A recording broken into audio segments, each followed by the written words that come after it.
ಎಲ್ರಿಗೂ ನನ್ನ ನಮಸ್ಕಾರಗಳು. ಭಾಗವತದ 4ನೇ ಅಧ್ಯಾಯ ಗೋಕರ್ಣೋಪಾಖ್ಯಾನವನ್ನು ಇವತ್ತಿನ ದಿವಸ ನಾನು ಹೇಳ್ತೀನಿ ಕಥೆ ಅಂತ ಹೇಳಿದ್ದೆ. ಹೇಳೋದಕ್ಕಿಂತ ಮುಂಚೆ ವಸುದೇವಸುತಂ ದೇವಂ ಕಂಸಚಾಣೂರಮರ್ದನಂ ದೇವಕೀ ಪರಮಾನಂದಂ ಕೃಷ್ಣಂ ವಂದೇ ಜಗದ್ಗುರುಂ ಆಪಾದಮೌಳಿ ಪರ್ಯಂತಂ ಗುರುಣಾಂ ಆಕೃತಿಂ ಸ್ಮರೆ ತೇನ ವಿಘ್ನಾ ಪ್ರಣಶ್ಯಂತಿ ಸಿದ್ಧ್ಯಂತಿ ಚ ಮನೋರಥಃ ಆರ್ತಾವಿಷಣ್ಣ ಶಿಥಿಲಾಶ್ಚ ವೀತಃ ಘೋರೇಶು ವ್ಯಾಧಿಷು ಚ ವರ್ತಮಾನಃ ಸಂಕೀರ್ತ್ಯ ನಾರಾಯಣ ಶಬ್ದ ಮಾತ್ರ ವಿಮುಕ್ತ ದುಃಖ ಸುಖಿನೋ ಭವಂತು. ಅಂದರೆ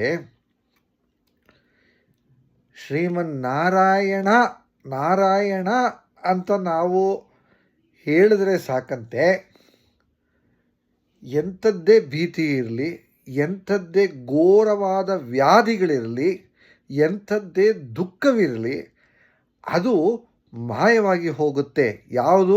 ಸಂಕೀರ್ತ್ಯ ನಾರಾಯಣ ಶಬ್ದ ಮಾತ್ರಂ ಅಂತ ಹೇಳಿ ಭಗವಂತ ಹೇಳ್ತಾನೆ. ಇದನ್ನು ಗೊತ್ತಿರೋಂಥ ಅದನ್ನು ನಾವು ಖಂಡಿತವಾಗಿ ಅದನ್ನು ನಮ್ಮ ದಿನನಿತ್ಯದ ಕಷ್ಟಗಳಿಗೆ ಉಪಯೋಗಿಸ್ಕೊಳ್ತಾ ಇಲ್ಲ. ಇನ್ನು ಮುಂದೆ ನಮ್ಗೆ ಏನೇ ಕಷ್ಟ ದಿನ ಬೆಳಿಗ್ಗೆ ನೀವು ನೋಡಿಬೇಕಾದ್ರೆ, ನೀವು ಬೆಳಿಗ್ಗೆ ಎದ್ದಿದ ತಕ್ಷಣ ನೀವು ನಾರಾಯಣ ಅಂತ ಒಂದು 108 ಬಾರಿ ಹೇಳ್ಕೊಂಡು ನಿಮ್ಮ ಮನೆಯಿಂದ ಆಚೆ ಕಡೆ ಹೋಗಿ ನಿಮ್ಮ ಕಷ್ಟಗಳು ಹೇಗೆ ಪರಿಹಾರ ಆಗುತ್ತೆ, ನೀವು ಅಂದ್ಕೊಂಡಿರೋ ಕೆಲಸ ಹೇಗಾಗುತ್ತೆ ಅನ್ನೋದನ್ನು ಬೇಕಾದರೆ ನಾಳೆ ನೀವು ಅದನ್ನು ಪ್ರಯತ್ನಪಟ್ಟು ನೀವು ಅದನ್ನು ಮಾಡಿ ನೋಡಿ. ಖಂಡಿತ ನಿಮಗೆ ನೀವು ಅಂದ್ಕೊಂಡಿದ್ದ ಕೆಲಸ ನಿಮ್ಮ ಕೈ ಹತ್ತುತ್ತೆ. ಈಗ ಗೋಕರ್ಣೋಪಾಖ್ಯಾನಕ್ಕೆ ಹೋಗೋಕ್ಕಿಂತ ಮುಂಚೆ ಭಕ್ತಿ ಕೇಳ್ತಾಳೆ. ಇದು ಈಗ ನಾನು ಯಾರ ಹೃದಯದಲ್ಲಿ ಇರಬೇಕು ಅಂತ. ಆವಾಗ ಸೂತ ಪುರಾಣಿಕರು ಹೇಳ್ತಾರೆ ಏನಂತ, ನೀನು ವಿಷ್ಣುವಿನ ವೈಷ್ಣವರಲ್ಲಿ ಯಾರ ಮೇಲೆ ವಿಷ್ಣು ಭಕ್ತಿ ಇರುತ್ತೋ ಅವರ ಹೃದಯದಲ್ಲಿ ಹೋಗಿ ನೆಲೆಸು ಅಂತ ಹೇಳಿ ಭಕ್ತಿದೇವಿಗೆ ಹೇಳಿದಾಗ ಭಕ್ತಿದೇವಿ ಹೋಗಿ ಅಲ್ಲಿ ನೆಲೆಸ್ತಾಳೆ. ಈ ಒಂದು ಸಪ್ತಾಹಕ್ಕೆ ಬಂದಂತಹ ತನ್ನ ಭಕ್ತರ ಚಿತ್ತವನ್ನು ನೋಡಿ, ಅಂದರೆ ಅವರ ಒಂದು ಇಂಟ್ರೆಸ್ಟನ್ನು ನೋಡಿ ಸ್ವತಃ ಶ್ರೀಮನ್ನಾರಾಯಣನೇ ಅಲ್ಲಿಗೆ ಬರ್ತಾನಂತೆ. ಅಲ್ಲಿಗೆ ಬಂದು ಈ ಒಂದು ಸಪ್ತಾಹ ಮುಗಿಯೋ ಕಾಲದಲ್ಲಿ ಎಲ್ರಿಗೂ ದರ್ಶನವನ್ನು ಕೊಟ್ಟು ಅಲ್ಲಿ ನೆರೆದಂತಹ ಎಲ್ಲರಿಗೂ ಕೂಡ ಅವರ ಪಾಪಗಳನ್ನು ಸರ್ವನಾಶನ ಮಾಡಿ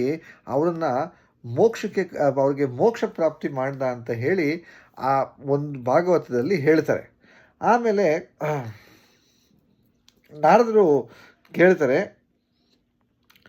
ದಯವಿಟ್ಟು ನಮಗೆ ತಿಳಿಸಿ, ಈ ಕಥಾರೂಪವಾದಂತಹ ಈ ಸಪ್ತಾಹದಿಂದ ಯಾರು ಈ ಜಗತ್ತಿನಲ್ಲಿ ಪವಿತ್ರವಾಗಿ ಹೋಗ್ತಾರೆ ಅಂತ ಕೇಳಿದಾಗ ಸನಕಾದಿ ಮಹರ್ಷಿಗಳು ಹೇಳ್ತಾರೆ,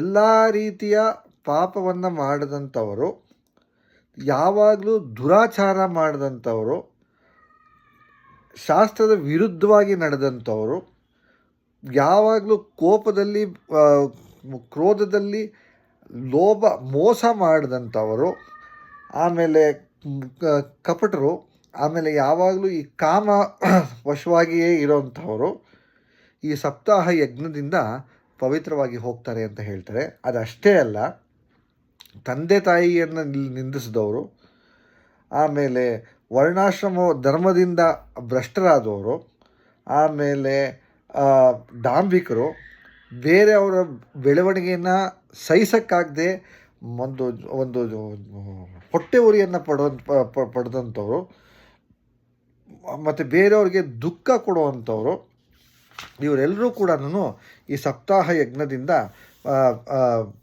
ಇವ್ರಿಗೆ ಆ ಪಾಪಗಳೆಲ್ಲ ಕಳೆದೋಗುತ್ತೆ ಅಂತ. ಸುರಾಪಾನ ಮಾಡಿದಂಥವ್ರು, ಬ್ರಹ್ಮಹತ್ಯೆ ಮಾಡಿದಂಥವ್ರು, ಚಿನ್ನವನ್ನು ಕದ್ದಂಥವ್ರು, ಆಮೇಲೆ ಗುರುಪತ್ನಿ ಗಮನ, ವಿಶ್ವಾಸಘಾತ, ಈ ಪಾತಕಿಗಳು, ಆಮೇಲೆ ಈ ಕಪಟಗಳ ಈ ಒಂದು ಇದೇನು ಹೇಳ್ತಾರಲ್ಲ, ಈ ಕಪಟಿಗಳು ಅಂತ ಅವರು, ಆಮೇಲೆ ಈ ಪಿಶಾಚಿಗಳಂತೆ ವರ್ತಿಸ್ತಾರಲ್ಲ, ಆಮೇಲೆ ಬ್ರಾಹ್ಮಣರ ಹಣವನ್ನು ಕದ್ದಂಥವ್ರು, ಈ ವೈರಾಭಿಮಾನಿಗಳು, ಇವರೆಲ್ಲರೂ ಕೂಡ ಈ ಭಾಗವತ ಸಪ್ತಾಹದಿಂದ ಪವಿತ್ರವನ್ನಾಗ್ತಾರೆ. ಹಾಗಂತಂದ್ಬಿಟ್ಟು ಎಲ್ಲ ಮಾಡಿಬಿಟ್ಟು ನಾನು ಸಪ್ತಾಹ ಮಾಡಿಬಿಡ್ತೀನಿ ಅಂದರೆ ಎಲ್ಲ ಹೋಗುತ್ತೆ ಅಂತ ಅಲ್ಲ. ಆದರೆ ನಿಜವಾಗ್ಲೂ ಅವ್ರು ಮಾಡಿದ ತಪ್ಪನ್ನು ಅವರು ಪಶ್ಚಾತ್ತಾಪ ಪಟ್ಟು ಈ ಭಾಗವತ ಸಪ್ತಾಹ ಮಾಡಿದ್ದೇ ಆದರೆ ಖಂಡಿತ ಅವ್ರ ಪಾಪಗಳನ್ನೆಲ್ಲ ಆ ಭಗವಂತ ಶ್ರೀಮನ್ನಾರಾಯಣ ಪರಿಹಾರ ಮಾಡ್ತಾನೆ ಅಂತ ಹೇಳ್ತಾರೆ. ಆಮೇಲೆ ಇಷ್ಟೇ ಅಲ್ದಿರ ಇನ್ನು ನಿಮಗೆ ಯಾರು ಎಂಥ ಪಾಪ ಮಾಡಿದವರ ಇನ್ನೆಂಥ ಕೆಲಸ ಮಾಡಿದವರ ಪಾಪ ಪರಿಹಾರ ಕೂಡ ಈ ಭಾಗವತ ಮಾಡುತ್ತೆ ಅನ್ನೋದಕ್ಕೆ ನಿಮಗೊಂದು ಕತೆ ಹೇಳ್ತೀನಿ ಅಂತ ಹೇಳಿ ನಮ್ಮ ಸನಕಾದಿ ಮಹರ್ಷಿಗಳು ನಾರದರಿಗೆ ಹೇಳ್ತಾ ಗೋಕರ್ಣೋಪಾಖ್ಯಾನ ಕಥೆಯನ್ನು ಶುರು ಮಾಡ್ತಾರೆ. ಏನಪ್ಪ ಈ ಕಥೆ ಅಂತಂದರೆ, ತುಂಗಭದ್ರಾ ನದಿ ತೀರದಲ್ಲಿ ಒಂದು ತುಂಬ ಚೆನ್ನಾಗಿರೋಂಥ ಒಂದು ಊರು. ಆ ಊರಿನಲ್ಲಿ ಒಬ್ಬ ಬ್ರಾಹ್ಮಣ, ತುಂಬ ಒಂದು ಸತ್ಕರ್ಮದಲ್ಲಿ ತೊಡಗಿದ್ದಂಥ ಒಬ್ಬ ಬ್ರಾಹ್ಮಣ. ಅವನು ಯಾವಾಗಲೂ ಸತ್ಯ, ಧರ್ಮ, ಆಮೇಲೆ ದಿನನಿತ್ಯದ ಏನೇನು ಕರ್ಮಾನುಸಾರಗಳನ್ನೆಲ್ಲ ಮಾಡಬೇಕೋ ಅದನ್ನು ಮಾಡಿದಂಥ ಒಬ್ಬ ಬ್ರಾಹ್ಮಣ. ಅವನ ಹೆಸರು ಆತ್ಮದೇವ ಅಂತ ಹೇಳಿ. ಅವನು ಅಲ್ಲಿ ವಾಸವಾಗಿದ್ದ. ಸಾಕ್ಷಾತ್ ಸೂರ್ಯನಂತೆ ಅವನಲ್ಲಿ ತೇಜಸ್ಸಿತ್ತು. ಹಾಗಾಗಿ ಅವನು ಪೌರೋಹಿತ್ಯ ಮಾಡಿಕೊಂಡು ತನ್ನ ಜೀವನವನ್ನು ಸಾಗಿಸ್ತಾ ಇದ್ದ. ಹೀಗಿರಬೇಕಾದ್ರೆ ಅವನಿಗೆ ಒಬ್ಬಳು ಹೆಂಡತಿ ಇದ್ಲು. ಅವಳ ಹೆಸರು ದುಂದುಲಿ ಅಂತ. ಈ ಆತ್ಮದೇವ ಬಂದು ತುಂಬ ಒಂಥರ ಸತ್ಪುರುಷ.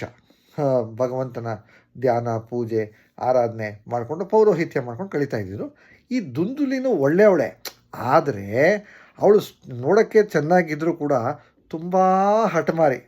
ಹೇಗೆ ಅಂತಂದರೆ ಇದೊಂದು ಹಠಮಾರಿತನ ಒಂದೇ ಅಲ್ಲ, ಬೇರೆಯವ್ರ ವಿಷಯದಲ್ಲಿ ಮಾತಾಡೋದು, ಅದರಲ್ಲೇ ಅವಳಿಗೆ ಯಾವಾಗಲೂ ಟೈಮ್ ವೇಸ್ಟ್ ಮಾಡೋದು, ಆಮೇಲೆ ಯಾವಾಗಲೂ ಹಠ ಮಾಡಿಕೊಂಡೇ ಇರೋವಂಥದ್ದು, ತುಂಬ ಒಂಥರ ಕ್ರೂರ ಸ್ವಭಾವದವಳು. ಆಮೇಲೆ ಮನೆ ಕೆಲಸದಲ್ಲಿ ಚೆನ್ನಾಗೇ ಇವೆಲ್ಲ ಇದ್ದರೂ ಕೂಡ ಮನೆ ಕೆಲಸ ಚೆನ್ನಾಗೇ ಮಾಡ್ಕೊಂಡಿರ್ತಾ ಇದ್ಲು. ಜಗಳಗಂಟಿಯಾಗಿದ್ಲು, ತುಂಬ ಅವಳಿಗೆ ಆಸೆ ಇತ್ತು, ಲೋಭಿಯಾಗಿದ್ಲು. ಇಷ್ಟೆಲ್ಲ ಇದ್ದರೂ ಕೂಡ ಆ ಬ್ರಾಹ್ಮಣ ದಂಪತಿ ಜೊತೆಗೆ ಒಂದು ಪ್ರೀತಿ ಪ್ರೇಮದಿಂದ ಪರಸ್ಪರ ಹೊಂದಿಕೊಂಡು ಇದ್ದರು. ಇವ್ರಿಗೆ ಯಾವುದೇ ರೀತಿಯಾದಂತಹ ದನ ಕನಕ ವಸ್ತು ವಾಹನಾದಿಗಳಿಗೆ ಯಾವುದೇ ರೀತಿಯೂ ಇವರಿಗೆ ತೊಂದರೆ ಇರ್ತಾ ಇರಲಿಲ್ಲ. ಮನೆ ಇತ್ತು, ಎಲ್ಲ ಇತ್ತು. ಆದರೆ ಅವ್ರಿಗೆ ಒಂದೇ ಒಂದು ಕೊರಗಿತ್ತು. ಏನಪ್ಪ ಅಂದರೆ ಅವ್ರಿಗೆ ಸಂತಾನ ಇರಲಿಲ್ಲ. ಆ ಸಂತಾನಕ್ಕೋಸ್ಕರ ವಯಸ್ಸಾಗ್ತಾ ಇದ್ದಂಗೆ ಅವ್ರಿಗೆ ಯೋಚನೆ ಬಂತು, ಏನಪ್ಪ ಮಾಡೋದು ಅಂತ. ಹಾಗೆ ಯೋಚನೆ ಬಂದಾಗ ಅವರೇನು ಮಾಡಿದ್ರು, ತಮ್ಮಲ್ಲಿದ್ದಂಥ ಧನಧಾನ್ಯಗಳನ್ನೆಲ್ಲ ಬಡಬಗ್ಗರಿಗೆ ಸುವರ್ಣದಾನ, ಗೋದಾನ, ಭೂಮಿದಾನ ಇವೆಲ್ಲ ಮಾಡೋಕ್ಕೆ ಶುರು ಮಾಡಿದ್ರು. ಯಾತಕ್ಕೆ? ಒಂದು ಮಗು ಆಗಲಿ ಅನ್ನೋ ಒಂದು ಆಸೆಯಿಂದ ಇದನ್ನು ಮಾಡೋಕ್ಕೆ ಶುರು ಮಾಡಿದ್ರು. ಇಷ್ಟೆಲ್ಲ ಮಾಡಿದ್ರು ಕೂಡ ಅವ್ರ ಆಸ್ತಿ ಕಡಿಮೆ ಆಯಿತೇ ಹೊರತು ಅವ್ರಿಗೆ ಮಗು ಹುಟ್ಟಲೇ ಇಲ್ಲ. ಏನು ಮಾಡಿದ್ರು ಮಗು ಆಗಲಿಲ್ಲ. ಒಂದು ದಿವಸ ಏನಾಯಿತು, ನಮ್ಮ ಆತ್ಮದೇವನಿಗೆ ತುಂಬ ದುಃಖ ಆಗಿ ಅವನು ಮನೆಯನ್ನು ಬಿಟ್ಟು ಕಾಡಿಗೆ ಬಂದುಬಿಟ್ಟ. ಹೀಗೆ ಕಾಡಲ್ಲಿ ಅಲಿತಾ ಒಂದು ನದಿ ತೀರಕ್ಕೆ ಬಂದ. ಆ ನದಿ ತೀರಕ್ಕೆ ಬಂದು ಅವನಿಗೆ ದಾಹ ಆಯಿತು, ನೀರು ಕುಡಿಯೋಣ ಅಂತ ಅಲ್ಲಿ ನಿಂತ್ಕೊಂಡ. ಅಲ್ಲಿ ನೀರು ಕುಡ್ಕೊಂಡು ಅಲ್ಲಿ ತಾನು ನೀರು ಕುಡಿದು ಇಲ್ಲೇ ಸ್ವಲ್ಪ ಹೊತ್ತು ಸುಧಾರಿಸ್ಕೊಂಡ. ಯಾಕಂದರೆ ತುಂಬ ನಡೆದಿದ್ದ ಅಂತ ಅಲ್ಲಿ ಸುಧಾರಿಸ್ಕೊಳ್ಳೋಣ ಅಂಥೇಳಿ ಅಲ್ಲೇ ಕೂತ್ಕೊಂಡ. ಅಲ್ಲಿ ಕೂತಿದ್ದಾಗ ಅವನಿಗೆ ಏನಾಯಿತು, ಒಬ್ಬರು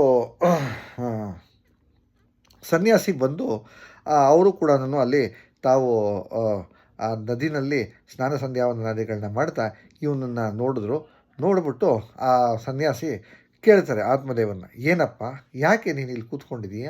ಯಾಕೆ ನೀನು ಇಷ್ಟೊಂದು ಬೇಜಾರಾಗಿ ಕೂತಿದ್ದೀಯಾ? ಏನಾಯಿತು? ಏನು ನಿನಗೆ ಅಂತ ಚಿಂತೆ ಅಂತ ಕೇಳಿದಾಗ ಅವನು ಆತ್ಮದೇವ ಹೇಳ್ತಾನೆ, ನಾನು ಪೂರ್ವ ಜನ್ಮದಲ್ಲಿ ಏನು ಪಾಪ ಮಾಡಿದ್ನೋ ಗೊತ್ತಿಲ್ಲ. ನನಗೆ ಎಲ್ಲನೂ ಇದೆ, ಹಣ ಕನಕ ವಸ್ತು ವಾಹನಾದಿ ಧನ ಎಲ್ಲ ಇದ್ದರೂ ಕೂಡ ನನಗೆ ಮಕ್ಕಳು ಆಗಿಲ್ಲ. ನನಗೆ ಸಂತಾನ ಪ್ರಾಪ್ತಿ ಇಲ್ಲ. ಹಾಗಾಗಿ ನಾನು ಏನೇನು ಮಾಡಬೇಕೋ ಪ್ರತಿಯೊಂದನ್ನು ಮಾಡಿದೆ. ನಾನೇ ಪೌರೋಹಿತ್ಯ ಮಾಡ್ತಿದ್ದವನು. ನಾನು ಎಲ್ಲ ರೀತಿ ದಾನಗಳನ್ನು ಮಾಡಿದ್ರೂ ಕೂಡ ನನಗೆ ಏನು ಮಾಡಿದ್ರು ನನಗೆ ಮಕ್ಕಳಾಗ್ತಾ ಇಲ್ಲ. ನಾನು ಸಾಕಿದ ಹಸು ಕೂಡ ಅದು ಮುಂಚೆ ಕರು ಹಾಕಿದ್ರು ನಮ್ಮನೆಗೆ ಬಂದಾಗ ಅದು ಬಂಜಾಗಿ ಹೋಗ್ತಾ ಇದೆ. ಅಲ್ಲೂ ಅದು ಕೂಡ ಒಂದು ಕರು ಹಾಕ್ತಾ ಇಲ್ಲ. ನಾನು ನೆಟ್ಟಿರೋ ಗಿಡ ಕೂಡನೂ ಅದರಲ್ಲಿ ಹಣ್ಣುಗಳು ಬರಲ್ಲ. ಅಂತಹ ಮಹಾಪಾಪಿ ನಾನು. ಹಾಗಾಗಿ ನನಗೆ ಈ ಮಗು ಇಲ್ಲದೆ ಇರೋ ಕಾರಣ ನಾನು ಆತ್ಮಹತ್ಯೆ ಮಾಡ್ಕೋಬೇಕು ಅಂತ ಹೇಳಿ ತೀರ್ಮಾನ ಮಾಡಿ ನಾನು ಮನೆ ಬಿಟ್ಟು ಬಂದ್ಬಿಟ್ಟಿದ್ದೀನಿ ಅಂಥೇಳಿ ಆ ಸನ್ಯಾಸಿ ಹತ್ರ ಹೇಳ್ತಾರೆ. ಆತ್ಮದೇವ ಹೇಳ್ತಾನೆ. ಆಗ ಆ ಸನ್ಯಾಸಿ ಹೇಳ್ತಾನೆ, ನಿನಗೆ ದೇವರ ಇಚ್ಛೆ ಪ್ರಕಾರ ನಿನಗೆ ಮಕ್ಕಳು ಆಗಲ್ಲ ಅನ್ನೋದಿದ್ರೆ ನೀನು ಅದನ್ನು ಎಷ್ಟೇ ನೀನು ಪ್ರಯತ್ನ ಪಟ್ಟರೂ ಕೂಡ ನಿನಗದು ಆಗೋದಿಲ್ಲ. ಯಾಕೆಂದರೆ ಆ ಭಗವಂತನ ಇಚ್ಛೆ ಏನಿದೆಯೋ ಗೊತ್ತಿಲ್ಲ.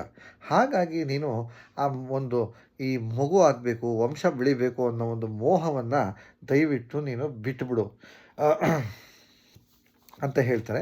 ಇಲ್ಲ, ನನಗೆ ಏನೇ ಆಗಲಿ ನನಗೆ ಮಗು ಬೇಕೇ ಬೇಕು.